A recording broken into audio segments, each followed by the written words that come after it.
GeM TV நேயர்களுக்கு வணக்கம். இப்போது நாம் பார்க்க போவது உஸ்ரே படத்தின் திரை விமர்சனம். உஸ்ரே படத்தில் டிஜே அருணாசலம், ஜனனி, மந்த்ரா, ஆதித்யா கதிர், தங்கதுரை, கிரேன் மனோகர், செந்தில்குமாரி, பாவல் நவநீதன், மெஸ்லின் ஜெயபிரகாஷ் மற்றும் பலர் நடித்திருக்கிறார்கள்.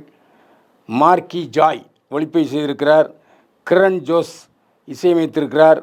நவீன் டி கோபால் கதை திரைக்கதை வசனம் எழுதி இயக்கியிருக்கிறார். இந்த படத்தில் புதுசாக என்னென்னா மந்த்ரா ஒரு 10 வருஷத்துக்கு முன்னால் கும்கும் அழகி என்று பேர், நல்ல காந்த கண்ணழகி மந்த்ரா.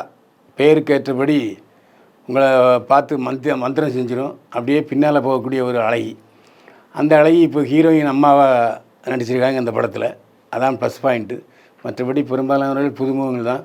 ஒரு உண்மை சம்பவத்தின் அடிப்படையில் எடுக்கப்பட்ட கதை. இந்த படக்குழுவினரை தன்னுடைய ஆழ்வார்பேட்டை அலுவலகத்துக்கு அழைத்து உலகநாயகன் கமலஹாசன் பாராட்டியிருக்கிறார். இந்த ஒன்று தான் படத்தினுடைய ப்ளஸ் பாயிண்ட்டு.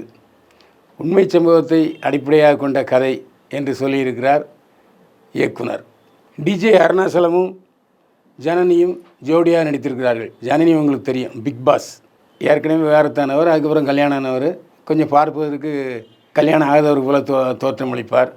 பிக் பாஸில் கலந்துக்கிட்டதன் காரணமாக தன்னுடைய குழுவினர்களை அழைத்து கமலஹாசன்கிட்ட பாராட்டு பெற்று புகைப்படம் எடுத்து கொண்டு வந்திருக்கிறார்கள். கதையை பற்றி சொன்னோம்னா உங்களுக்கு ரொம்ப போர் அடிக்கும். அதனால் கதையை சொல்லி நான் உங்கள் நேரத்தை வேஸ்ட் பண்ண விரும்பலை. ஒரு வித்தியாசமான கதை என்று வேண்டுமானால் சொல்லலாம். ஆனால் என்ன கதை இருக்குது, கதை சொல்லியிருக்காங்களா, கதையை படமாக்கியிருக்காங்களா, கதையை விட்டுருக்காங்களா அப்படிங்கிற மாதிரி சொல்லணுன்னா அது நீங்கள் தான் போய் சொல்லணும். ஏன்னா படத்தில் கொஞ்சம் அப்படியே கண்ணை சொக்கிற மாதிரியான விஷயங்கள் நிறைய இருக்குது. அதனால் எப்போ ஒரு விழித்து பார்த்தாங்களும் கதை புரியும் உங்களுக்கு.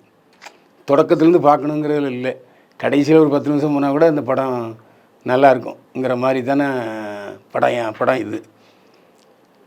உஸ்ரே என்று படத்துக்கு பேர் வச்சுருக்காங்க. இதில் கிரண் ஜோஸ் இசையமைத்திருக்கிறாரு. எந்த பாட்டும் சரியாக இல்லை. பின்னணி இசையில் மட்டும் இப்போ வர்ற இசையமைப்பாளர் எல்லோரும் ஸ்கோர் பண்ணுறாங்க. மெட்டுகள் நம்மளை மனசை கவரணுங்கிற ஒரு முனைப்பில் அவங்க செயல்படலைங்கிறத நான் சொல்லணும். மார்க்கி ஜாய் வித்தியாசமான பேர். ஒளிப்பதிவு பட்ஜெட் படத்துக்கு ஏற்ப அவர் ஒளிப்பதிவு செய்திருக்கிறார். நவீன் டி கோபால் கதை திரைக்கதை வசனம் எழுதி இயக்கியிருக்கிறார்.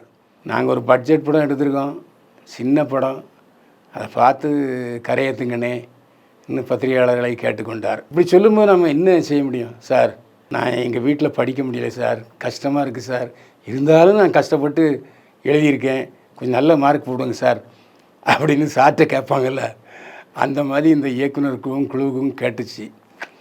சரி, என்ன பண்ணுறது, நாம் புதுமுக குழுவை வரவேற்கணுங்கிற அடிப்படையில் ஒரு இடம் தியேட்டரில் போய் பாருங்கள். இந்த மாதிரி படங்கள் பார்த்தா தான் தமிழ் சினிமா எந்த ரேஞ்சில் இருக்குதுன்னு உங்களுக்கு புரியும். பைல்வான் பார்வையில் உஸ்ரே படத்துக்கு 100க்கு 30 மதிப்பெண்கள். மீண்டும் சந்திப்போம்.